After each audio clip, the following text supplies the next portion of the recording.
This is the Brothers on Books podcast, the greatest podcast with the best brothers talking about the best books. Please welcome your hosts, Jack and Alex, the Brothers on Books.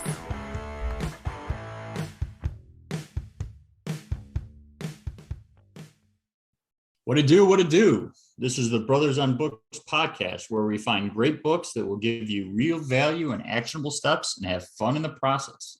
Please reach out to us at brothersonbooks@gmail.com for any book recommendations, or if you would like to be a guest host for a particular book you have in mind. A great review or rating on whichever platform you're listening to would be greatly appreciated. And lastly, if you can think of any friend, family member, or coworker that might like this episode, please pass it along. For the original episodes, the OGs, please visit brothersonbooks.com. I'm Alex Alwell, and with me as always is my co-host and brother in arms, Jack Alwell. Jack, how you doing? I'm doing great, Al. How are you? I'm, pretty wonderful. Today we have a special guest, Adam Rothstein, and we're discussing the book Chess, the Game for Peace and Prosperity. Adam grew up in the mid-Atlantic city of Germantown, Maryland. He is a former representative of the American Special Hockey Association, a graduate of Towson University, and a former assistant hockey coach of the Towson University Tigers. Adam enjoys writing and podcasting in his free time. So, Adam, welcome to the Brothers on Books podcast. Hello, Jack. Hello, Alex. It's good to be here. This is actually my first interview that I'm being interviewed by, or just being brought on to a different podcast. So, hey, it was bound to happen eventually. Yeah, very cool. So you've created a book about chess. Why don't you tell us a little bit about it and the inspiration behind it? The book is called Chess, the Game for Peace and Prosperity. I wrote it because we are going through a time where there is just so much division in the country and even the world. And the idea behind it was to build community. It was to just see people for who they are. Now, I do go into the basics on chess, how the pieces move, some strategies behind it, and even with, playing, the difference between playing on a computer and in real life with the physical version. I guess I've always struggled with this because I still play chess quite a bit on my phone. I don't like it as much. What would you say some of the differences between online and in person are? I think the difference is that, well, when you get used to a top-down view, you can see more of the board. You can set up pieces in real life, you don't tend to see it, and you may just react quicker than you would playing on the computer or a phone. So you're saying you think it's easier to play online than in person? Actually, yes. And when you're playing against the computer, sometimes you can actually take those moves back. And when you're playing against a different person, you can get careless, more likely to get careless. And I think it's just that people do tend to underestimate people, but that's just my thoughts on that. I think it's just, it could just be me in that sense, but if you're used to playing in real life more often, you're going to be more used to it, and you're going to be more prepared to avoid, losing a game in real life rather than online. For just a normal person that's not really used to playing chess, what could someone expect to improve? What are the externalities or the knock-on effects from playing chess? It is better to get your cognitive ability, increases. You tend to plan out things more in advance. Just something even as grocery shopping, you can plan things out more in advance. Like, oh, I'll go to this aisle first, and then I'll wrap around aisle 4 and go and finish off on aisle 12. You actually have a strategy to it. So that is a benefit that I've noticed with chess, and even just planning out my day when I'm doing work online. You want to just go over maybe some of the basic strategies of the game that you talk about in the book? Yeah, I do talk about pinning and a pawn, for example, to, force one piece to another direction and then just taking that piece and moving it off the board. This is a common tactic by chess masters all the time, and it's very effective. Did you want a specific? Oh, sure. If you can give an example, that'd be great. Yeah.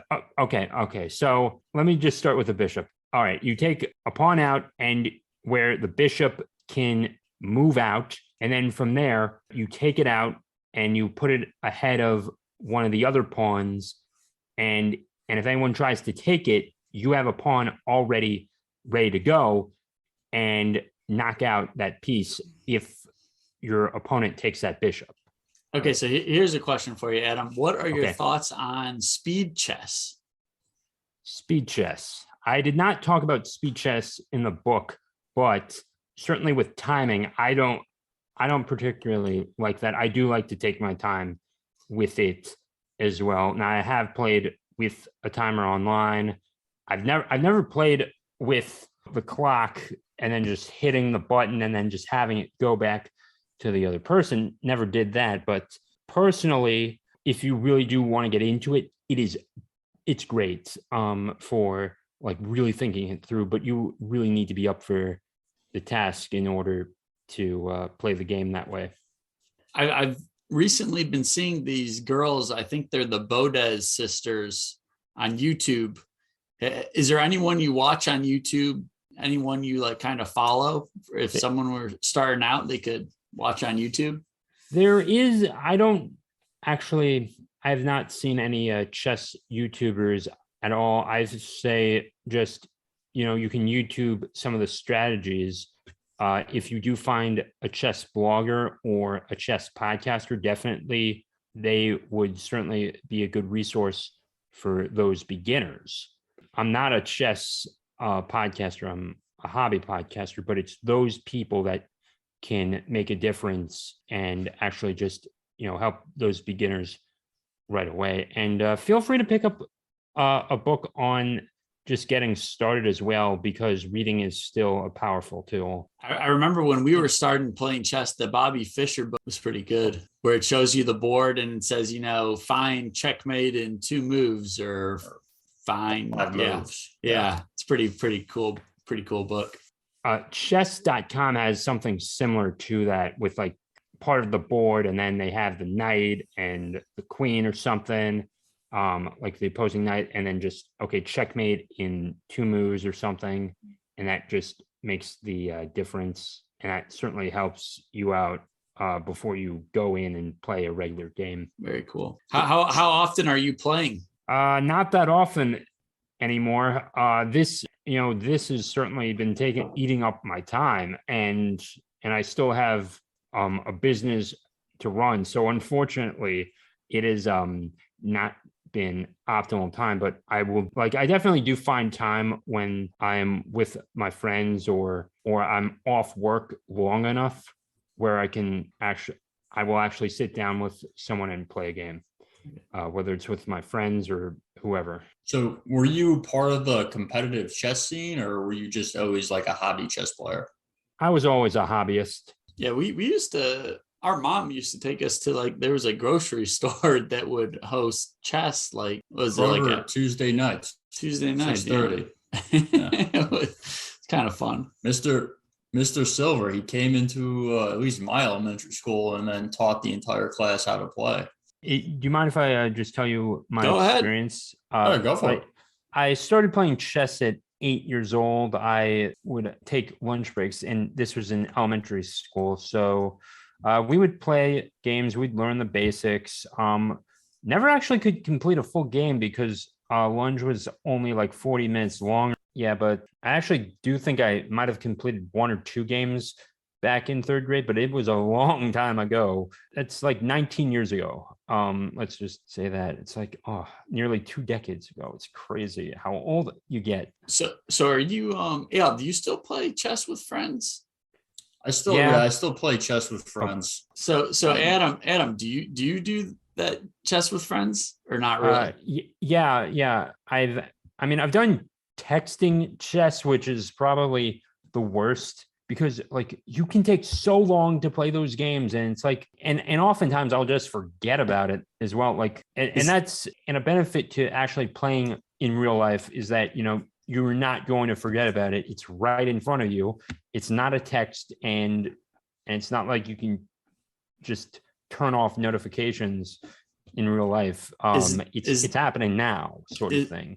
Is the chess texting? Is that like all it would say is like, you know, king to e5 or something, and then no, that's not not what I meant. It from the App Store, there's a game where you can text your friends, but it brings up an actual board where you see the pieces. So I didn't mean to confuse it there. Okay. Yeah, I mean, with chess, sort of back to your point about the time, but chess with friends, you get 5 days for a move. So, I mean, me and the guy, I only really play with one of my old friends from grad school still. I think we do about like maybe, you know, 2 or 3 moves each a day. So these are pretty glacial games, but, you know, it's still fun. I check it like pretty much when I wake up, at lunch, and when I go to bed. And then if he's moved, then I move. Yeah. Oh, then I will definitely not see it for a long time. So I will keep a friend on the phone and make sure that he or she is there, and just we're rolling it through, and we're playing a game. Like I've got to be you have to be that active when you're doing phone chess. Now online, when you face the computer or someone against them, it's a little different on the computer, but I do find that, you know, still a good benefit to learning over the phone, and even in real life. You know, sometimes you have to put training wheels on before you can go on a 2-wheel bike, so to speak.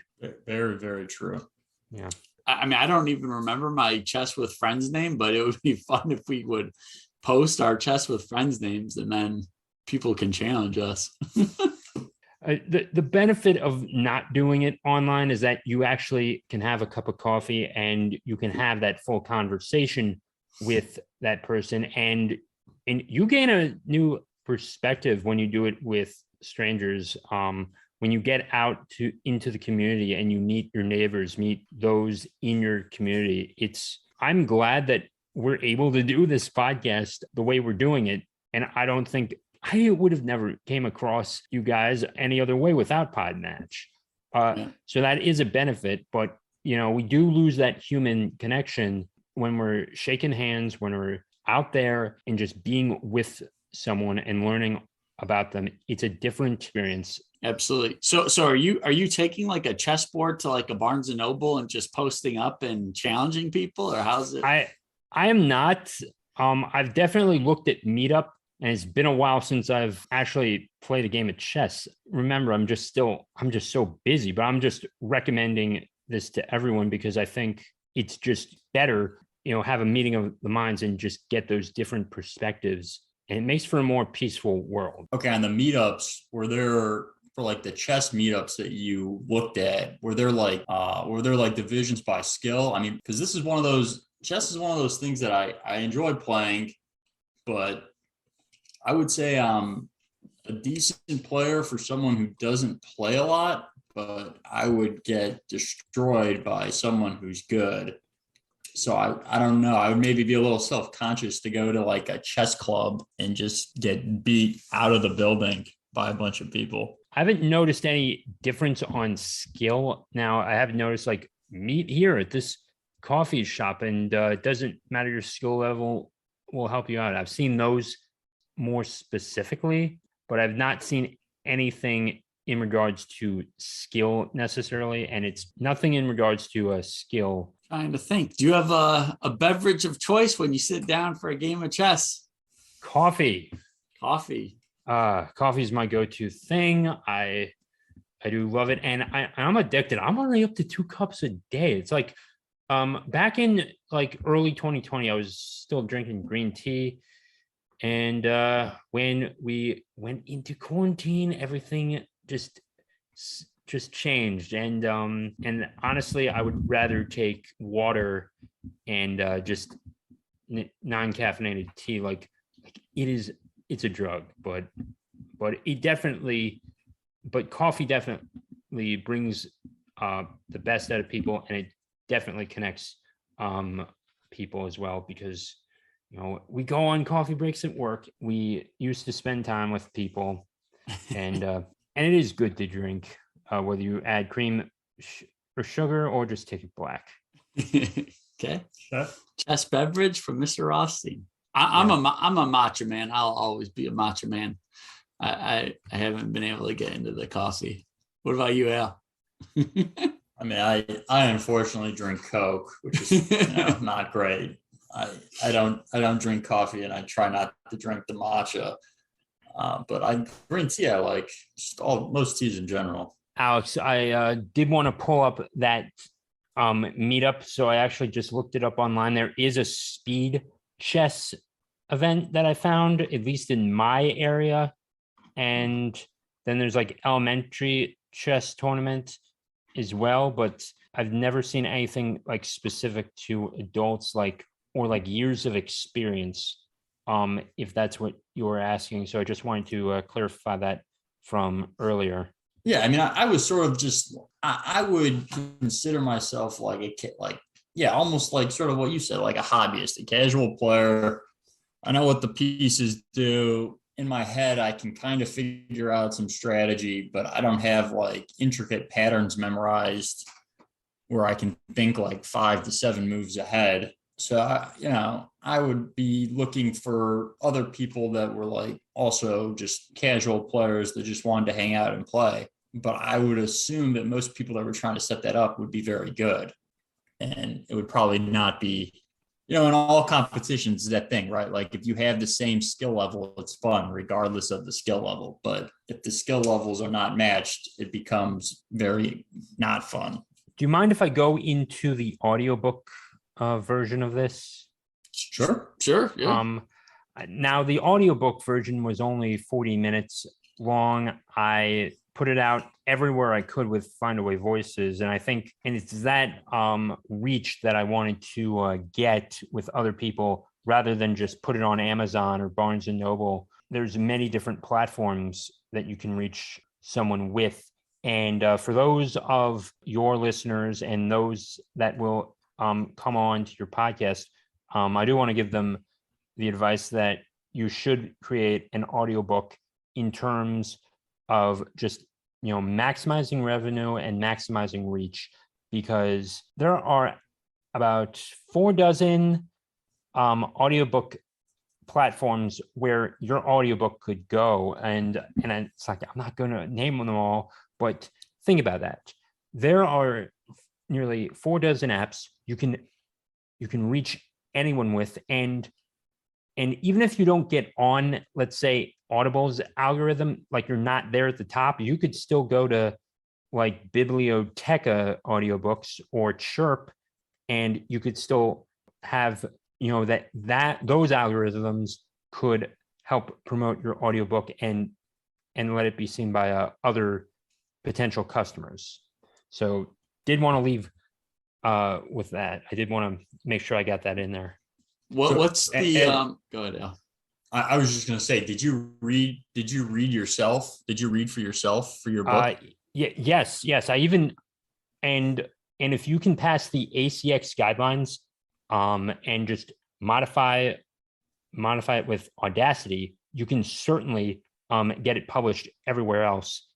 And I never thought I'd be getting into the technical side of this, but that is the industry I'm a part of.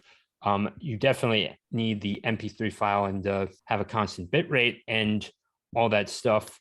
And there's definitely, it's easier than you think once you do it, but reading it, if you can read it well, and I would also say don't try and bite off more than you can chew. If you can only go paragraph by paragraph at a time, that's going to be better than just reading it in one shot and then just having all these errors, because you're still going to need to go back and reread those parts. And that is my style of reading audiobooks, because it can be frustrating, but it can be enjoyable, certainly when you make a story that you want to tell. How does I'm kind of curious now, the pricing for your audio file or your audio book, and then what percentage do you get to keep? You keep 70% with Findaway Voices and even Authors Republic. Findaway Voices still has not paid me out, even though I've met the threshold, but I'll just wait a while on that. I'm not going to badmouth them, but I'd say still give Authors Republic a try as well. Most people use Findaway Voices, but don't be afraid to try Authors Republic, especially when you will also get 70% royalties when you sell a copy. And through that, you would be able to sell it on like Amazon and all the Audible, audiobooks.com, Chirp, Biblioteca Books. There's 4 dozen of them, and I can't name them all off the top of my head. It's like naming Pokemon. Very cool. Yeah, I haven't done an audio book for my book yet, so kind of curious on that. Yeah, and the best part is that you could still do it at home, and you could just put carpet on your floor. So best recording advice: record with carpet. Don't do it on hardwood floor or tile or anything.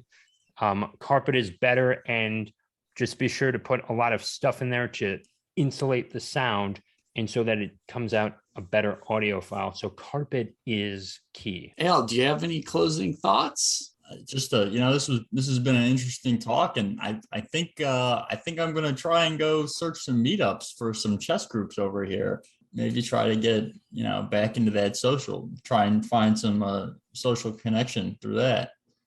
What about yourself, Jack? It's been a long time since I've met someone in person to play chess, but there was a couple people in Charlotte. We used to go to Barnes and Noble almost every other night, get a coffee or a frappuccino, sit down and play. And we had a spell where we were playing on chess with friends a lot. So I am going to get back into it. I think I haven't played in a while. I think last time I played was with you, Al. In person? I think so. I mean, the last time I would have played in person would have definitely been with you. There was one time where I was taking so long to move. Al actually fell asleep. I fell asleep. And then I ended up winning that game, and I was very proud of myself. That was like your first game. I think, yeah, you were with me in Nashville that weekend. That was like 1 out of 10 for that weekend. Yeah. So wore me down to sleep, and then when I woke up, I didn't remember what I was doing. So with that, Adam, thanks a lot for coming on the show, and we'll be sure to. And why don't you tell people the name of the book again and where they can find it and where they can contact you if they want to contact you specifically too. Okay. My email address is adamrothstein29@gmail.com. That is 80M. No, sorry, let me start over again. 80AMROTHSTEIN29@gmail.com. So just go back and replay that segment 10 seconds ago.